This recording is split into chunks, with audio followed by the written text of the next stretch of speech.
Perseverance, willingness to learn, and proper guidance are the three major factors of success. Hi everyone, it's me Rajal from the University of Dhaka. তোমাদের মধ্যে যদি perseverance এবং willingness to learn এই দুটি গুণ থেকে থাকে তাহলে রেজাল্টস ক্লাসরুমে তোমাদের welcome.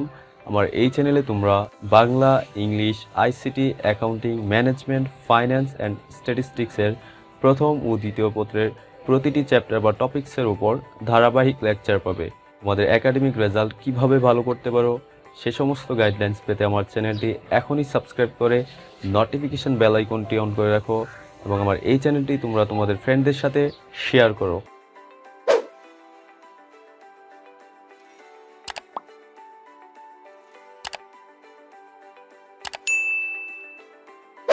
Hi everyone, what's going on?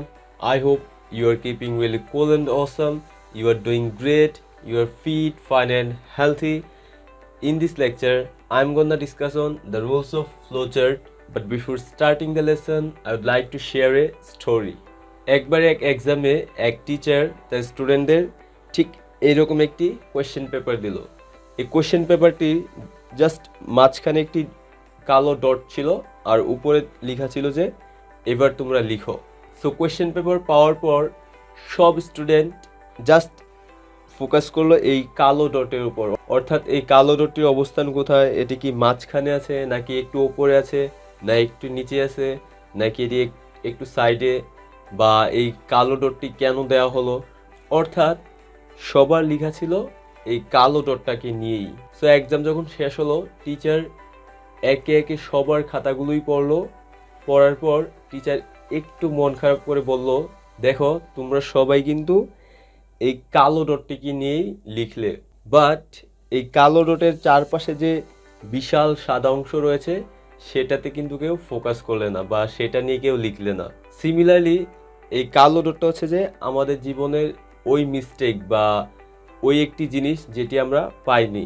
So ওই একটি জিনিসের প্রতি কিন্তু আমাদের মেন ফোকাসিংটা থাকে, অর্থাৎ স্টুডেন্টরা যেভাবে এই কালো ডটটির উপরই মেন ফোকাসটা করেছিল আমাদের ক্ষেত্রে সেম, আমাদের সবসময় চিন্তাটা থাকেই ওই একটি জিনিস নিয়ে। আমরা সারাক্ষণ ওই বিষয়টি নিয়েই কিন্তু রিগ্রেট করতে থাকি, বাট এই যে বিশাল সাদা অংশের মতো যে আমাদের জীবনে এত এত অ্যাচিভমেন্ট, এত পজিটিভিটি, এত সাকসেস, ওইটার প্রতি কিন্তু আমাদের তখন ফোকাসিংটা থাকে না, বা আমরা তখন আমাদের এত এত পজিটিভিটি বা এত এত সাকসেস এগুলো বাদ দিয়ে কিন্তু তখন ওই একটি বিষয় যেটি আমরা পাইনি ওইটি নিয়েই কিন্তু সারাক্ষণ ভাবি। সো আমি তোমাদেরকে বলবো যে যারা আমার ভিডিওটি দেখছো, forget this black dot and focus on the white part. So এতে করে কি হবে, তোমরা যখন তোমাদের ওই মিস্টেক বা ওই একটি বিষয় যেটি পাও নয় ওইটার প্রতি কেয়ারিং বাদ দিয়ে তোমাদের এত এত পজিটিভিটি বা এত এত সাকসেসের উপর যখন ফোকাস করবে তখন কিন্তু তোমাদের একটা ইনার একটা পজিটিভিটি গ্রো করবে। অ্যাজ এ হোল তোমাদের পুরো লাইফের প্রতি তোমাদের একটা গ্রেটিটিউড ক্রিয়েট হবে। So moving on today's lesson, flow chart. এখানে দেখো দুইটা পার্ট লেখা আছে, একটা হচ্ছে যে হোয়াট টু ডু অর্থাৎ আমাদের কি করতে হবে, আরেকটা হচ্ছে হোয়াট নট টু ডু অর্থাৎ আমাদের কি করতে হবে না। ওকে, এই ইনফরমেশনগুলো অনেক অনেক ইম্পর্টেন্ট, কারণ এগুলো না জানলে কিন্তু তোমরা ফ্লো চার্ট একদমই প্রপার ওয়েতে অ্যান্সার করতে পারবে না, আর এতে করে তোমরা মার্কসও পাবে না। সো ফুল মার্কস পেতে চাইলে অবশ্যই এই রুলসগুলা ফলো করতে হবে। তাহলে প্রথমে হোয়াট টু ডু, কি কি করতে হবে। ফার্স্টে হচ্ছে যে টাইটেল বা হেডিং দিতে হবে। এই টাইটেল বা হেডিংটি লেখার শুরুতে দিতে হবে এবং এটি কিভাবে দিবে এটি আমি একটু পরে ডিসকাস করতেছি। সেকেন্ড, এখানে বক্স করে লিখতে হবে এবং এই কিভাবে এই বক্সটি আঁকবে সেটি একটু পরে বলতেছি। তবে মনে রাখতে হবে যে এখানে 6টা বক্স থাকে, একটি বক্সে হচ্ছে যে প্রশ্নে একটি বক্স দেওয়া থাকে এবং ওই বক্সে কিন্তু ইনফরমেশন দেওয়া থাকে, তোমাদের কিন্তু বাকি 5টা ফিল আপ করতে হয়। বাট খাতায় যখন লিখবে তখন কিন্তু ওই প্রথম বক্সটি যেভাবে দেওয়া আছে ঠিক সেভাবে লিখে দেন বাকি 5টা তোমাদের লিখতে হবে। তারপর হচ্ছে যে প্রথম বক্স খাতায় তুলে দ্বিতীয় বক্স থেকে লেখা শুরু করতে হবে, অর্থাৎ প্রথম বক্সে ঠিক যেভাবে যে ইনফরমেশন দেওয়া আছে সেটা খাতায় লিখে দেন দ্বিতীয় বা সেকেন্ড বক্স থেকে তোমাদের লিখতে হবে এবং ওই বাকি 5টা বক্স তোমাদের ফিল আপ করতে হবে। দেন হচ্ছে যে এই অ্যারো চিহ্ন দিতে হবে, অর্থাৎ এই অ্যারো চিহ্নটা দেওয়ার মাধ্যমে কিন্তু ফ্লো চার্টের প্রবাহটা মিন করা হয়। সো এই অ্যারো চিহ্নটা মাস্ট দিতে হবে। এবং যদি তোমার প্রশ্নে প্রথম বক্সে নাম্বারিং থাকে বা অন্যান্য বক্সগুলোতে নাম্বারিং থাকে, তখন হচ্ছে যে নাম্বার দিতে হবে ক্রমিক অনুসারে 1 2 3 4 5 অ্যান্ড লাস্ট 6। দেন প্রথম বক্সের অনুসারে লেখাগুলো লিখতে হবে, অর্থাৎ তোমার ফার্স্ট যে বক্স দেয়া থাকবে সেটাতে কিন্তু ইনফরমেশন দেওয়া থাকবে, ওই বক্সে যেরকমভাবে লেখা থাকবে ঠিক সিমিলার ওয়েতে হচ্ছে যে বাকি বক্সগুলোতে লিখতে হবে। নর্মালি ওই বক্সে কী কী দেওয়া থাকে, বাই প্লাস বি1 প্লাস আইএনজি অথবা বি1 প্লাস আইএনজি যেটাকে আমরা জিরান্ট বলি, দেন 2 প্লাস বি1 অর্থাৎ ইনফিনিটিভ, দেন বি3 প্লাস অবজেক্ট অথবা হ্যাভিং প্লাস বি3 প্লাস অবজেক্ট, অথবা নাউন বা প্রেপোজিশন অথবা অ্যাডভার্বিয়াল ফ্রেজও থাকতে পারে। Then determiner plus adjective plus noun. এই ডিটারমিনারটা হচ্ছে যে যেটা দ্বারা আমরা নির্দিষ্ট করে বোঝাই, দ্বারা কিন্তু আমরা নির্দিষ্ট করে বোঝাই। সো এটা হচ্ছে এখানে determiner. Then start with capital letter, প্রতিটি বক্সের প্রথম ওয়ার্ডটির প্রথম লেটারটি কিন্তু ক্যাপিটাল হতে হবে। দেন ফরওয়ার্ড, অর্থাৎ ফ্লোচার্ট কিন্তু সামনের দিকে অগ্রসরমান। ধরো যে তুমি সেকেন্ড বক্সে থার্ড লাইন থেকে একটি ইনফরমেশন দিলে, এখন তুমি যখন থার্ড বক্সে ইনফরমেশন দিবে তখন কিন্তু সেটি আবার তুমি সেকেন্ড লাইন থেকে দিতে পারবে না, তুমি থার্ড লাইনের পরবর্তী line, fourth line, fifth line অথবা সিক্সথ লাইন থেকে কিন্তু সেই ইনফরমেশনটি দিতে পারবে। অর্থাৎ তোমার এখানে সামনে যেতে পারবে, তুমি কিন্তু ব্যাকে আসতে পারবে না। সো এতটুকু হচ্ছে যে কি কি আমাদের করতে হবে। এখন হচ্ছে যে হোয়াট নট টু ডু, কি কি আমাদের করতে হবে না। সো ফার্স্ট হচ্ছে যে এখানে সাবজেক্ট আনা যাবে না। দেন ফাইনিট ভার্ব, এখানে কোনো ধরনের ফাইনিট ভার্ব ব্যবহার করা যাবে না। অ্যান্ড এই ফাইনিট ভার্ব কি, এটা হচ্ছে যে প্রিভিয়াস লেকচার এটা বলা হয়েছে। দেন সেন্টেন্স, এখানে কোনো ধরনের সেন্টেন্স লিখতেই পারবে না, ফুল স্টপ কিন্তু এখানে ইউজ করতে পারবে না, যেহেতু এখানে আমরা সেন্টেন্সই লিখতে পারবো না সেহেতু এখানে ফুল স্টপ লেখার প্রয়োজন নেই। পসেসিভ তোমরা জানো যে মাই, হিজ, ইউর, আওয়ার, এই ইটস, এগুলো হচ্ছে যে পসেসিভ, এই পসেসিভ কিন্তু এখানে আনা পসিবল না। দেন মডেল ভার্ব যেমন can, could, may, might, shall, should, এই মডেল ভার্বসগুলো কিন্তু এখানে আনতে পারবে না। দেন অ্যাডভার্ব, কোনো ধরনের অ্যাডভার্বও এখানে নিয়ে আসতে পারবে না।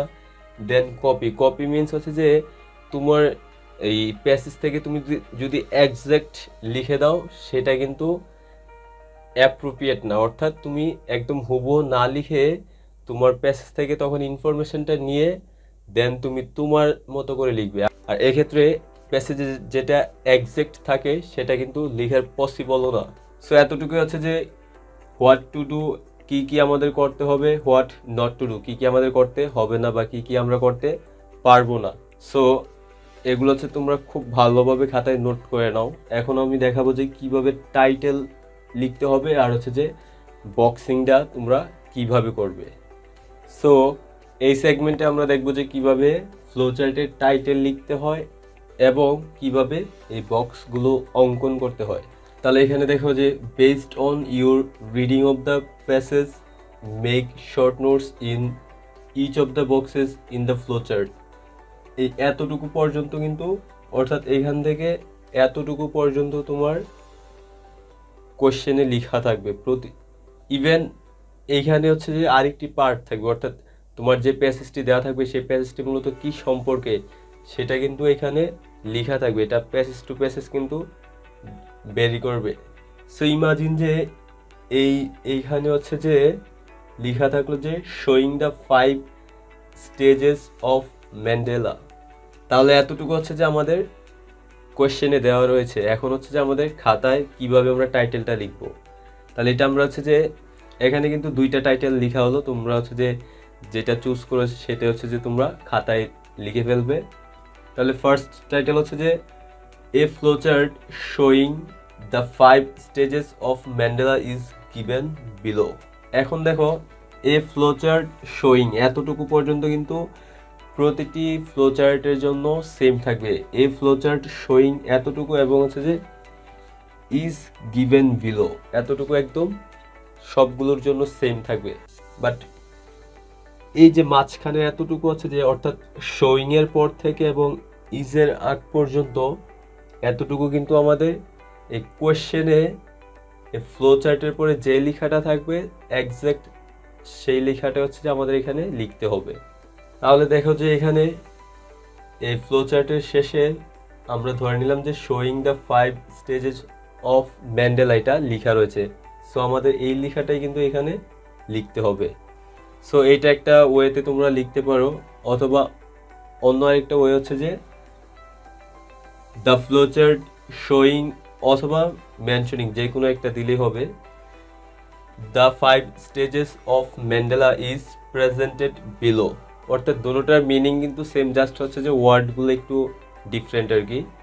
সো এই ক্ষেত্রে দ্য ফ্লো চার্ট শোয়িং অথবা মেনশনিং এতটুকু পর্যন্ত সবগুলোর জন্য সেম থাকবে, এবং ইজ প্রেজেন্টেড বিলো এটাও কিন্তু সবগুলোর জন্য সেম। বাট এই যে দ্য 5 স্টেজেস অফ ম্যান্ডেলা এটা হচ্ছে যে এই ফ্লো চার্টের পরে যে লেখাটা থাকবে সেটা কিন্তু এইখানে লিখতে হবে। আই হোপ টাইটেল কিভাবে লিখতে হবে সেটা বুঝতে পেরেছো। এখন হচ্ছে যে এই টাইটেল লেখার পর যে কাজটা করতে হবে সেটা হচ্ছে যে বক্সিং, যে কিভাবে হচ্ছে যে বক্সগুলো অঙ্কন করতে হবে। এখানে কিন্তু তুমি ইচ্ছে করলে ভার্টিক্যাল ওয়েতেও বক্সগুলো অঙ্কন করতে পারো, অথবা হরাইজন্টালিও করতে পারো, তোমার হচ্ছে যেটা তুমি প্রেফার করো। যদি তুমি ভার্টিক্যালি বক্সিংগুলো করো বা ভার্টিক্যাল ওয়েতে বক্সগুলো অঙ্কন করো, তাহলে এইরকম 6টা বক্স অঙ্কন করতে হবে। দেন অ্যারো চিহ্ন দিতে হবে প্রত্যেকটি শেষে, নিচের দিকে অ্যারো চিহ্নগুলো। দেন দেওয়ার পর এই বক্সের ভিতরে এই নাম্বারিং করতে হবে 1 2 3 4 5 6। নাম্বারিং করার পর তোমাদের লেখা স্টার্ট হবে হচ্ছে যে এইখান থেকে, প্রতিটি নাম্বারের শেষ থেকে হচ্ছে যে এইখান থেকে স্টার্টিং করবা লেখাগুলা, ঠিক আছে? এটা হচ্ছে যে ভার্টিক্যাল ওয়েতে। দেন যদি হরাইজন্টালি তুমি করতে চাও সেক্ষেত্রে হচ্ছে যে এইরকম 6টি বক্স অঙ্কন করতে হবে। দেন এইদিকে হচ্ছে যে অ্যারো চিহ্নগুলো দিতে হবে। এখন দেখো যে আমাদের খাতা যেহেতু এতটুকু, মানে খাতার সাইজ কিন্তু যদি এতটুকু হয় তাহলে সবগুলো কিন্তু একটি লাইনে কিন্তু আসবে না। সো এই জন্য হচ্ছে যে যতটুকু পর্যন্ত তোমাদের আসে দেন এইরকম একটা চিহ্ন দিয়ে তখন নিচের দিকে আবার এইভাবে আসতে হবে, এই দিকে আসতে হবে, অর্থাৎ লেফট টু রাইট। যে দেন হচ্ছে যে যতটুকু পর্যন্ত আমাদের খাতায় আসে এতটুকু লেখার পরে আবার এই নিচের দিকে একটা অ্যারো চিহ্ন দিয়ে রাইট থেকে তখন লেফটের দিকে আসতে হবে। সো এই ক্ষেত্রে হচ্ছে যে নাম্বারিং করে এইখান থেকে হচ্ছে যে আমাদের লেখা স্টার্ট করতে হবে। এখন দেখো যে তোমরা যখন খাতায় অ্যান্সারিং করবে তখন কিন্তু প্রশ্নে কিন্তু এই 1 নাম্বারটা কিন্তু প্রশ্নে দেয়াই থাকবে, ঠিক আছে?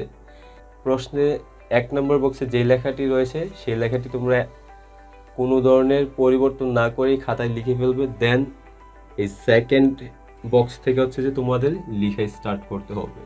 এভাবে হচ্ছে যে ক্রমান্বয়ে 6টি বক্স ফিল আপ করতে হবে।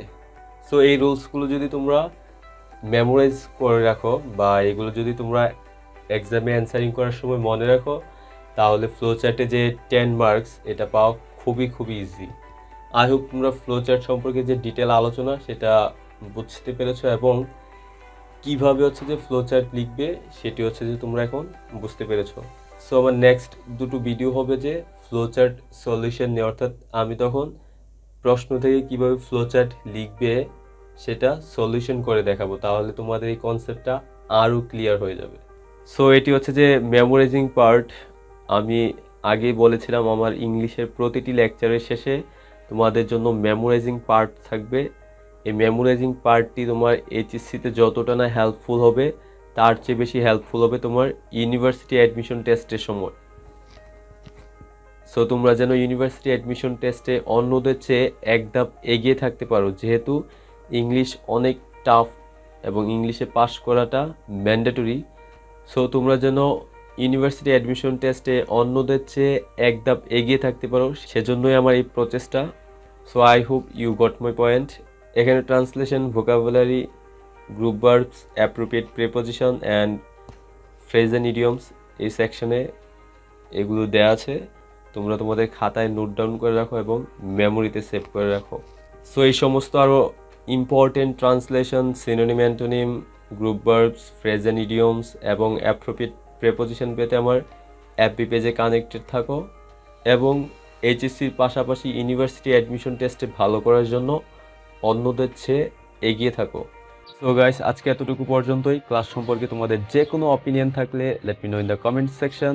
C you in the next class, and till that stay cool, by.